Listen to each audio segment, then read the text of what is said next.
Salut la Feel Good Family, c'est Guillaume, coach sportif et naturopathe. J'espère que vous allez bien parce que dans cette vidéo, on va voir s'il y a vraiment une vraie différence entre les fruits et légumes surgelés et les fruits et légumes frais.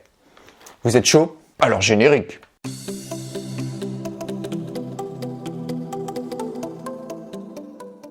Bon, je pense qu'il est assez évident de penser que la meilleure façon de manger les fruits et légumes, c'est frais, voire extra frais. Parce que, évidemment, ils vont être pleins d'énergie, je veux dire par là qui vont rayonner d'énergie. Ils vont être pleins de micronutriments, vitamines, minéraux, oligo-éléments.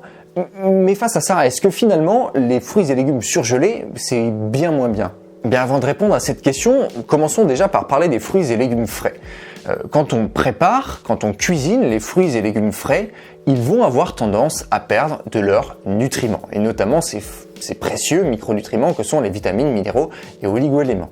Et cette perte, elle va varier en fonction de comment vous préparez les aliments. Si par exemple vous les cuisez à la poêle, si vous les cuisez dans l'eau puis que vous les égouttez, si vous les séchez, si vous les congelez, tout ça, ça va impacter le contenu micronutritionnel, notamment en vitamines, minéraux, oligo-éléments de ces aliments-là qui sont extra frais et extra bons, plein de bonnes choses. D'ailleurs, si ça vous dit d'en apprendre plus sur les vitamines, minéraux et oligo-éléments qui sont détruits lors des préparations, genre cuisson, congélation, séchage, etc., je vous mets un petit lien dans la description. J'avais fait un article qui donne les vitamines, minéraux et oligo-éléments les plus impactés par ces modes de préparation. N'hésitez pas à aller faire un tour. Donc vous avez bien compris que finalement, même les fruits et légumes frais, en fonction de comment on les prépare, le contenu nutritionnel peut être grandement impacté. Et donc, face à ça, est-ce que des légumes surgelés ou des fruits surgelés qu'on ferait décongeler, est-ce qu'ils seraient meilleurs, est-ce qu'ils seraient plus intéressants que des fruits et légumes frais? Parce que c'est vrai qu'on entend de plus en plus de spécialistes, d'articles qui nous disent que les fruits et légumes surgelés sont aussi bien, voire mieux que les fruits et légumes frais. Est-ce que c'est vraiment le cas? Alors effectivement, la surgélation préserve bien les qualités nutritionnelles des aliments, du moins les préserve de manière optimale par rapport à la congélation.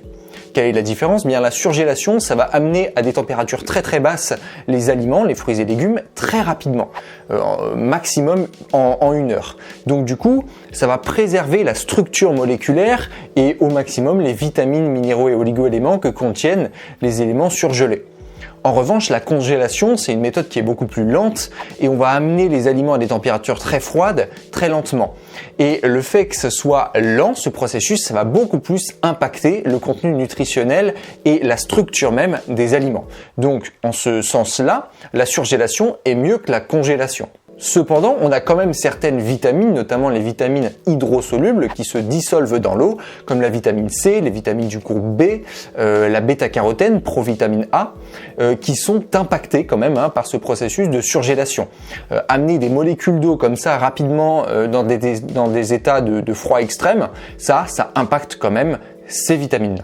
Donc, d'un point de vue théorique, un fruit ou un légume extra frais sera plus intéressant qu'un fruit ou un légume surgelé. En plus, les fruits et légumes surgelés ne sont pas que surgelés pour la plupart, ils sont aussi blanchis avant surgélation, c'est-à-dire qu'ils sont plongés dans de l'eau extrêmement chaude pendant quelques minutes pour les ébouillanter en quelque sorte et pour ralentir, voire stopper tous les processus enzymatiques de destruction, par exemple des haricots verts ou de n'importe quel légume vert. Parce que dans un légume, normalement, il y a des processus enzymatiques, des processus, en fait, pour vous simplifier la chose, qui vont avoir tendance à faire pourrir, à faire mûrir, à changer l'état du légume et à le rendre impropre à la consommation. Et donc, pour éviter ça, avant la surgélation, les industriels vont blanchir ces aliments-là. Et donc, ce blanchissement, cette cuisson à haute température dans l'eau, a tendance aussi à grandement impacter les vitamines hydrosolubles, que sont la vitamine C, les vitamines du groupe B notamment, et la bêta-carotène, qui est la provitamine A. Donc, une nouvelle fois, cela rend un produit surgelé moins intéressant qu'un produit extra frais. Ça, c'est indéniable.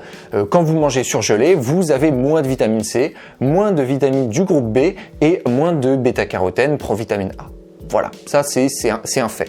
Seulement, il est vrai que lorsque l'on conserve des fruits et légumes frais au réfrigérateur, dans des températures qui sont donc froides, ben ça aussi, ça va avoir tendance à dégrader la qualité nutritionnelle du fruit ou du légume frais. Et il apparaîtrait que au bout de 3 jours de réfrigérateur, eh bien la qualité nutritionnelle d'un fruit ou d'un légume frais serait aussi intéressante, voire moins intéressante que celle d'un produit surgelé. Alors ça, bon, ça demande vérification, d'autant que c'est une étude qui a été demandée, commandée par des industriels qui sont des industriels de la surgélation. Donc bien sûr, il y a biais en ce sens-là, mais bon, l'étude semble parler d'elle-même et les résultats semblent être très cohérents.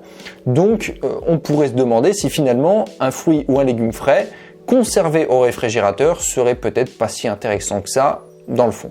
Donc dans l'idée, mangeons nos fruits et légumes frais le plus rapidement possible et essayons de les conserver au maximum à température ambiante. Ouais, mais du coup, moi ça me saoule de conserver mes trucs à température ambiante. Là, je vais pas manger que ça tout le temps à température ambiante, acheter tous les 2 jours des trucs pour pouvoir manger en temps réel, c'est chiant. Je fais quoi, Guillaume? Bah, je vous le répète suffisamment quelque part, choisissez toujours la voie du milieu.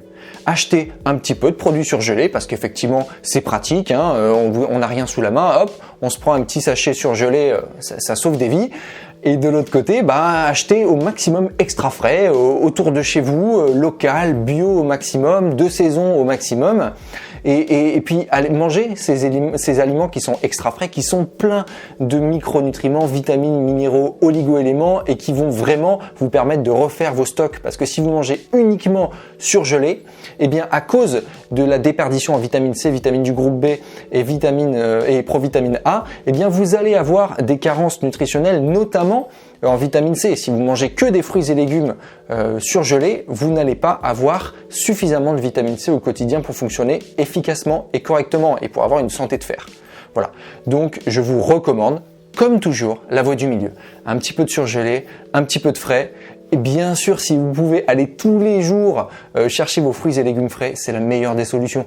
Mais dans tous les autres cas, faites un peu des deux. Voilà la Feel Good Family, dites-moi dans les commentaires si vous mangez beaucoup de produits surgelés, quelle est votre proportion entre surgelé et frais. Moi personnellement j'essaie au maximum d'acheter frais comme je peux et puis j'ai toujours dans les petits coins des surgelés, c'est toujours super pratique, faut se l'avouer. En attendant, si cette vidéo vous a plu, n'hésitez pas à lâcher comme d'habitude un gros pouce bleu en bas de la vidéo, vous savez que ça me fait extrêmement plaisir et que ça m'aide énormément à développer cette chaîne à laquelle je vous invite à vous abonner si vous n'êtes pas déjà abonné. Je vous laisse cliquer sur le petit bouton juste sous la vidéo. N'oubliez pas non plus la petite clochette qui se trouve juste à côté si vous voulez être notifié à chaque fois qu'une nouvelle vidéo sort. Partagez cette vidéo autour de vous. Je vous laisse mes réseaux sociaux comme d'habitude dans la description. Et moi d'ici là, je vous dis à la prochaine. Let's feel good!